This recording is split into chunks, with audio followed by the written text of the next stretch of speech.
మధ్యలో మనం కలవలేదు. అది నీకు ఏదైనా పని ఉందేమో అని అనుమానం. అంతకు నువ్వే వస్తావు కదా అని చూసాను. మాను బొట్టెట్టుకో, అంత పెద్ద పట్టింపు లేదా? పర్లేదు, ఎటపోయినా పర్లేదు. నీకు ఉత్తర భారతదేశంలో బొట్లు ఆడపిల్లలు పెట్టుకోవచ్చు, తెలుసా నీకు? వాళ్ళకి మాయరోగాలు అదో లాంగ్వేజ్ వాడుకో నా దగ్గర. ఎందుకో తెలియకపోతే తెలియదని చెప్పు. ఆడపిల్లలు ఉత్తర భారతదేశంలో పెళ్లి కాని పిల్లలకి బొట్టు ఉండదు. పెళ్ళి అయ్యాకే మాంగుబరి అంటే పెళ్ళి అయ్యాక నుదుట పైన, నుదుటి మీద, చుట్టు మధ్యలోను మాంగుబరో సజ్జన అని సినిమా కూడా, అందుకని పెట్టుకోరు. ఒకప్పుడు అలా బాగుంటారు, పెట్టుకున్న బాగుంటారు, పెట్టుకోకపోయినా పర్వాలేదు. మొహంలో అసలు కళ ఉండాలి. కళ ఇంపార్టెంట్ కానీ అందం కాదు. ఈవేళ దీని మీద మీడియా ఇంకా వాటిల్లో వచ్చే చర్చల గురించి మాట్లాడుకుంటాం. సరే, తెలుగులో మీడియా అన్నావు కదా, మీడియా తెలుగులో ఏమంటారు? ప్రసార మాధ్యమ సాధనాలు. నువ్వు కూడా అనొచ్చు, పర్వాలేదు. సాధనాలు, ప్రచార మాధ్యమ సాధనాలు.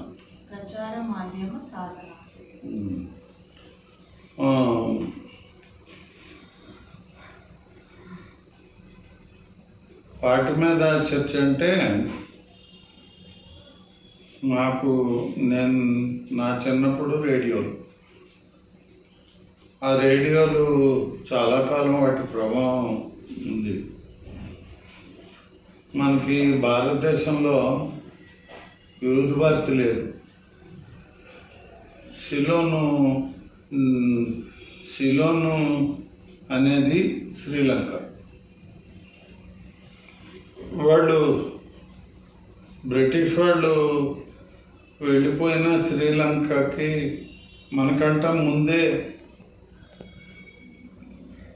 గ్లోబలైజేషన్ గుణాలు ఉన్నాయి. అందుకని వాళ్ళకి శ్రీలంక నుంచి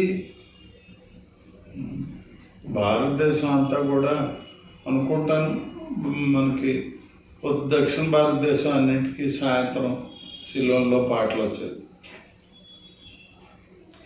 తెల్లరిగట్టు కూడా వచ్చాయి. తర్వాత వివిధ భారతి వచ్చింది.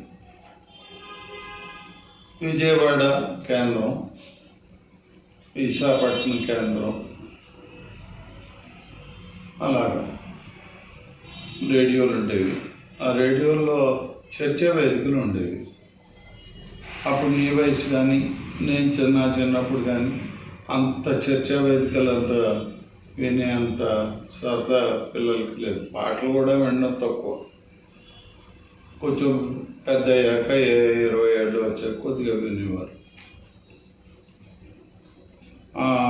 చర్చా వేదికల్లో కొన్ని సాంప్రదాయాలకు కట్టుబడి చర్చించాలి. అది గవర్నమెంట్ చేతిలో ఉంది కాబట్టి కొన్ని రూల్స్, రెగ్యులేషన్స్ ఉండేవి. తర్వాత దూరదర్శన్ వచ్చింది. దూరదర్శన్ మెట్రో సిటీల్లో ఎప్పుడో వచ్చింది, 64, 70లో ఎప్పుడో వచ్చింది. ఇతర రాష్ట్రానికి వచ్చింది రఫ్గా 85, 83 ప్రాంతాల్లో వచ్చింది దూరదర్శన్. అది ఒక 10 కిలోమీటర్ల పరిధికి దూరదర్శన్ యాంటీనా. ఆ యాంటీనా జిగ్జాగ్గా ఉంటుంది, అల్యూమినియంది. అది ఇప్పటికీ నా ఇంట్లో ఉంది. నేను ఉంచాను సరదాగా. నా దగ్గర పాత టీవీ కూడా ఉంది. 2 టీవీలు ఉన్నాయి. తయారు చేసింది ఒకటి, కంపెనీది కొన్నది ఒకటి. ఆ కంపెనీ ఎత్తేసారు బీపీఎల్. ఆ ప్రచార మాధ్యమాల్లో టీవీ ఒక విప్లవం. అక్కడ కూడా చర్చా వేదికలు, జుగల్బందీలు అంటే ఇద్దరు ప్రసిద్ధ కళాకారులు వాయిద్యాలు కానీ గాత్రాలు కానీ కలిసి పాడతారు. ప్రసిద్ధ వివిధ భాషలు, వాళ్ళదో భాష వీళ్ళదో భాష, అలాంటి వాళ్ళు అవి కూడా వచ్చేవి, చాలా బాగుండేవి. గజల్స్ వచ్చేవి, సినిమా పాటలు, సినిమాలు అన్నీ ఎక్కువ దూరదర్శన్లో ఎక్కువగా నేషనల్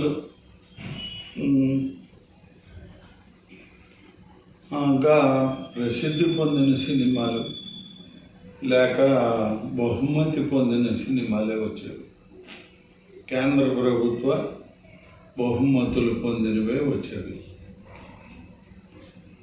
ఆర్ట్ పిక్చర్స్ అంటారు, అవి కళాత్మకమైన సినిమాలు, కొన్ని డాక్యుమెంటరీలు. అయితే ఆ తర్వాత దూరదర్శన్ మెల్లిగా ప్రైవేటీకరణ అయ్యాక అనేక రకాల ఛానల్స్ ఎవరితోనూ వాళ్ళు పెట్టుకోవడం. ప్రింట్ మీడియా అప్పటికే ఉండేది. ప్రింట్ మీడియా ఎప్పుడూ ఉంది, రేడియోకి ముందే ప్రింట్ మీడియా ఉంది. అది స్వాతంత్రం రాకముందు కూడా ప్రింట్ మీడియా ఉంది. చిన్న చిన్న పేపర్లు బ్రిటిష్ వాడికి వ్యతిరేకంగా కానీ కొన్ని రకాల పత్రికలు ఉండేవి. ఈ మెల్లిగా ఏమైంది, ఎవరితో వాళ్ళు పెట్టుకోవడంలో కొన్ని నియమ నిబంధనలు గాడి తప్పారు. ఇప్పుడు ఒక ఛానల్ వాళ్ళకి ఆర్థికంగా కావాలి అంటే వాళ్ళు ఎక్కువ రిస్ట్రిక్షన్స్ పెడితే చర్చా వేదికల్లో వాళ్ళు కోరుకున్న వాళ్ళు రారు. అందుకని కొట్టుకునేవాళ్ళు కావాలి. ఆ యాంకరు ఆ చర్చా వేదికల్లో పరుష పదజాలాలు, బూతులు మాట్లాడుకుంటున్నా ఆపుతున్నట్టు నటిస్తాడు. ఆపడు, మైక్ కట్ చేయడు. అలా మాట్లాడకూడదు అనుకుంటూ ఉంటాడు, అంటూ ఉంటాడు. వీళ్ళు తిట్టుకుంటూ ఉంటారు. అది కొంతమంది ఈ తిట్లు సరదాగా వినాలన్న వాళ్ళు ఒకళ్ళే చూస్తారు. ఇది అస్తమానం ఇదే పద్ధతి ఉన్నప్పుడు ఛానల్స్ వాటి సామర్థ్యం ప్రజల్లో పడిపోతుంది. అది కాక రేటింగ్ అనేది ప్రవేశపెట్టారు. ఆ రేటింగ్ ఎక్కువ రావడానికి తప్పో ఒప్పో ఏదో రకంగా ప్రజల్ని ఎక్కువ మందిని చూపించేటట్టయితే రేటింగ్ పెరుగుతుంది. ఎక్కువ మంది చూడడానికి వీళ్ళు వక్రమైన తప్పుడు పద్ధతులు ఆ ఛానల్లో అవలంబిస్తున్నాయి. మాది నెంబర్ వన్ అన్నట్టు ఉంటుంది. ఆ రేటింగ్ ఇచ్చేవాళ్ళకు కూడా ఎంతమంది చూస్తున్నారు అన్నదే తప్ప సాంప్రదాయ పద్ధతుల్లో చూస్తున్నారా లేదా, వీళ్ళు సాంప్రదాయ పద్ధతుల్లో ప్రసారాలు చేస్తున్నారా లేదా చూడరు. అది అలా ఉన్నంతకాలం ఈ ఎలక్ట్రానిక్ మీడియా ఎప్పుడు కూడా అస్తిత్వం కోల్పోతూనే, తిట్టుకుంటూనే చూస్తారు కొంతమంది. అది కూడా వాళ్ళ ఉద్దేశం. ఛానల్ వాళ్ళు తిట్టుకుంటారు కానీ వాళ్ళే చూస్తారు అని. అందుకని ఛానల్లో కూడా ఎంతో కాలం నిలవడం. ఏదైనా సరైన ఛానల్ వస్తే ఏమో కానీ కష్టం. ఎందుకంటే ఛానళ్ళు కూడా పత్రికలాగే ఒక్కో పార్టీకో లేకపోతే ఎవరి వల్ల ప్రయోజనం ఎక్కువ ఉంటుందో వాళ్ళకి వంగు వేస్తారు. ఆ వేళ ప్రభుత్వం ఏదుంటే దానికి అనుకూలంగా మాట్లాడతారు. ఆ ప్రభుత్వం వీళ్ళకి ఏదైనా అవసరాలు తీర్చకపోతే ఆ ప్రభుత్వాన్ని వ్యతిరేకంగా మాట్లాడతారు. అది రాజకీయ పార్టీల ప్రభుత్వాలకి ఈ ఛానల్ వాళ్ళకి అలవాటైపోయింది. అప్పుడు ఏమవుతుందంటే ఎక్కువ ఎంటర్టైన్మెంట్ చూడటానికి మెల్లిగా ప్రజలు అలవాటు పడతారు. ఇప్పుడు ప్రజల్లో కూడా కొద్దిమంది వాళ్ళకి ఇష్టం లేని వాళ్ళని తిడితే చూస్తారు. వాళ్ళ ఛానల్ వాళ్ళు ఎలా తయారయ్యారు? ఒకసారి ఒకళ్ళని తిట్టిస్తారు, ఆ ఎవరిని తిడితే ఇష్టమో వాళ్ళు చూస్తారు, ఇంకోటిసారి ఇంకోళ్ళని తిట్టిస్తారు, మళ్ళీ వాళ్ళు ఇష్టమైన వాళ్ళని చూస్తారు. అందుకని వీళ్ళకి ఛానల్ ప్రసారం చేసేటప్పుడు వాళ్ళకి నిలకడే ఉండదు, ఉన్న నిబద్ధనలు ఏముండవు. ఉన్నాయని చెప్పుకుంటారు, అది ఖచ్చితంగా ఉన్నట్టు మాట్లాడగలిగే ధైర్యం వీళ్ళకి కూడా లేదు, ఉందని చెప్పుకుంటారు. ఇప్పుడు ఈ చర్చల్లో పాల్గొనేవాడు కూడా ఏ రకమైనటువంటి ప్రతివాడు మేధావిని అంటాడు, వీళ్ళు అంటారు వాళ్ళు మేధావులని. వీడికి ఎవడో దొరక్క వాడిని మేధావి అంటాడు, ఆ మేధావి అని వాడిని పిలుస్తాడు. పిలిస్తే వాడు ఆవేశపూరితంగా మాట్లాడితే అది పెద్ద మేధావి. వీడు ఏ రకమైన సొల్యూషన్స్ ఇవ్వలేరు. సొల్యూషన్ అంటే ఈ రకంగా చేస్తే బాగుంటుంది, ఇలా చేస్తే బాగుంటుందని ఎవరు. అందుకని ప్రసార మాధ్యమాలు, ప్రచార మాధ్యమాల కింద అవి ఎవరో అవసరాల నిమిత్తం ఉన్నాయి తప్ప ప్రజల తరఫున ప్రసార మాధ్యమాలు లేవు.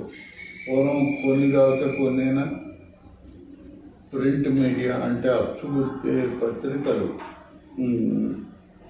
తప్పుడు వార్తలు కొన్ని వేసినా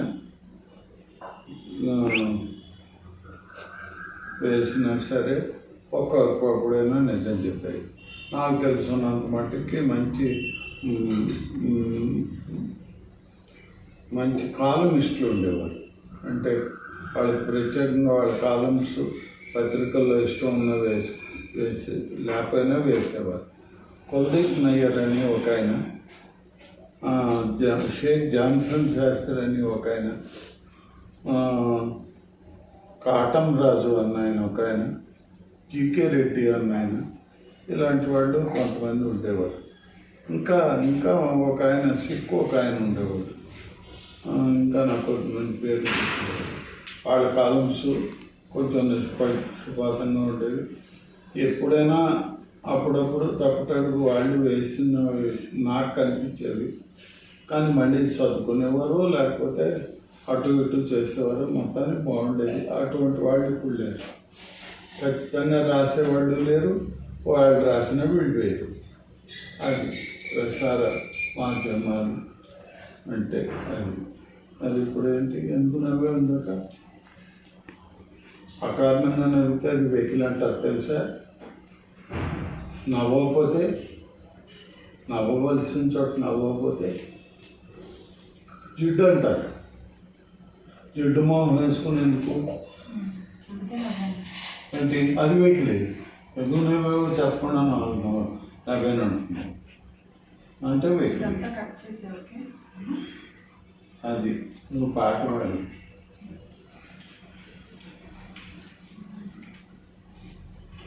జాబిల్లి కోసం ఆకాశమల్లే వేచారు నీ రాకకై, రామయ్య ఎదలో రాగాల మాలై పాడాలి నేను పాటనై.